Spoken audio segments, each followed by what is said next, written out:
Your old life is over. Think about this. How has your life changed since the pandemic? Since January 2021? Since the 2024 election? Since Inauguration Day 2025? Here's an example. Last year, over 3.3 million Americans packed up their lives and moved to new homes in sunbelt states like Texas, Arizona, and Florida, seeking cheaper living and warmer climates. What many didn't realize is that they were also stepping into regions with some of the nation's fastest growing climate risks, rising temperatures, hurricanes, and droughts that test infrastructure to its limits. The irony is palpable. In a world where change is inevitable and accelerating, our instincts still pull us toward a version of life that no longer exists. It's a contradiction we see everywhere. Politicians call for a return to simpler times, businesses cling to outdated strategies, and individuals hold tightly to routines that feel increasingly precarious. Yet the reality is clear. The ground is shifting beneath us. Your old life is over, and the sooner we embrace change, the better prepared we'll be for what's next. Change is hard, and our natural inclination is to resist it. Psychologists call it status quo bias, our tendency to prefer the devil we know over the uncertainty of something new. It's why so many of us are hesitant to update our skills for a job market being transformed by AI, why cities are slow to adapt infrastructure for climate resilience, and why government policies often lag years behind the crises they're meant to address. Take the climate migration to the sunbelt as a case study. Affordable housing and economic opportunity draw people in, but these regions are also experiencing unprecedented heat waves, storms, and water shortages. The response? Cities build new suburbs and roads, perpetuating a cycle of vulnerability rather than confronting the reality of a changing climate. As individuals, we're no different. When confronted with the chaos of the modern world, many retreat into nostalgia. We listen to music from our youth, share memes about the good old days, and pine for routines that no longer fit today's reality. But clinging to the past isn't just unhelpful, it's dangerous. It leaves us unprepared for the challenges barreling toward us. Overcoming status quo bias begins with awareness. Ask yourself, are my habits, decisions, or beliefs rooted in what feels comfortable rather than what aligns with current realities?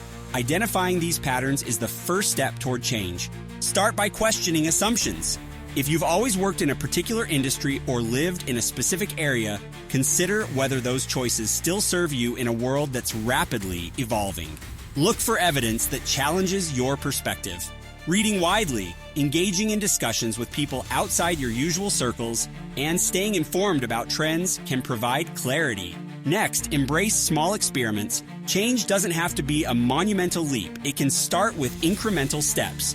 Try a new skill, explore alternative ways of thinking, or test out a different routine. These actions build confidence and reduce the fear of the unknown. Finally, prioritize flexibility. In a world defined by uncertainty, adaptability is more valuable than rigid plans. Whether it's in your career, relationships, or personal goals, cultivating a mindset that welcomes change will position you for success. It's not just individuals struggling to adapt. Governments and businesses are also stuck in a holding pattern. Consider the upcoming Inauguration Day, which promises to usher in a new chapter of polarization and policy upheaval. Whether it's tax reform, healthcare, or climate policy, the system feels increasingly reactive rather than proactive. The private sector isn't immune either. While some companies are rethinking supply chains and embracing green energy, many are still banking on outdated models that prioritize short-term profits over long-term sustainability of their own organizations as well as their consumers and the society that they're both a part of. The result? Entire industries are caught flat-footed by shifts they saw coming but failed to address. Our video, the United States of Trump video, paints a stark picture of the road ahead, illustrating how cultural and political inertia can exacerbate our collective inability to adapt. From rising authoritarianism to economic disruptions, the message is clear: the world is changing and we need to keep up. The answer lies partly in human psychology. We're wired to prioritize immediate needs over long-term planning. Evolutionarily, this made sense. In the modern world, it's a recipe for disaster.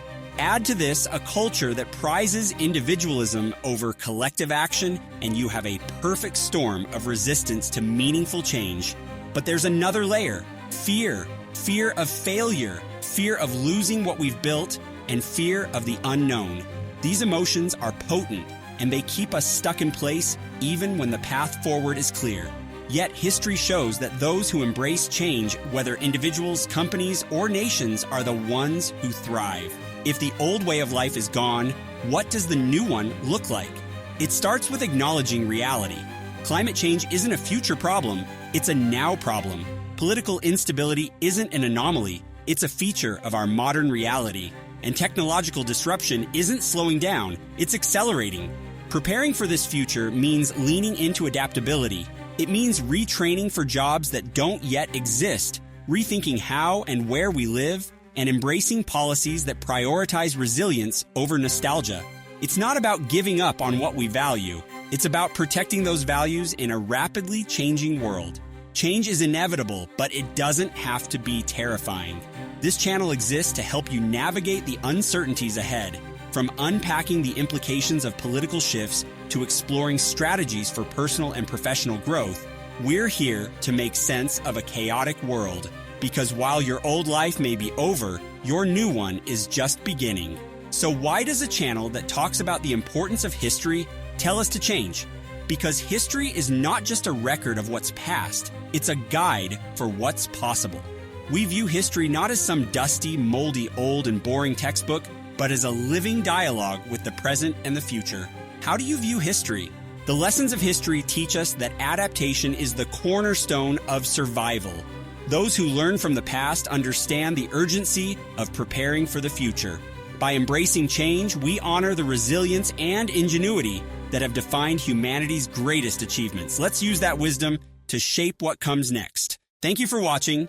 Our channel, known as the Renaissance Spirit, is dedicated to the pursuits of a just, equitable, and humanitarian world. Video topics encompass areas including history, news, politics, religion, personal development, society, culture, social and environmental justice, and other topics of liberal arts and sciences, including ancient Rome and the Roman Empire, which is a great comparison and contrast of the modern world. Topics perfect for the true modern polymath. The Renaissance ushered in a golden age and the pursuit of knowledge. Knowledge both lost to time and yet to be discovered. It gave birth to the Enlightenment and the Age of Reason. Embracing truth, knowledge, and an understanding and compassion for humanity and our shared history opens up the world to each of us individually and improves all of humanity, affording us the opportunity to be better stewards of the earth and to each other. The Renaissance Spirit, more than just a philosophy or style, but a style for living, learning, growing, and thinking. Please subscribe, turn on notifications, and share. If you're looking to explore and experience what life has to offer, I'm sure you'll enjoy the other videos on my channel. Please peruse and let me know in the comments what you get out of them and what other videos you'd like to see. But first, please take the quiz next to see if you're a Renaissance Spirit. Live the Renaissance Spirit. History has not died, only our understanding of it.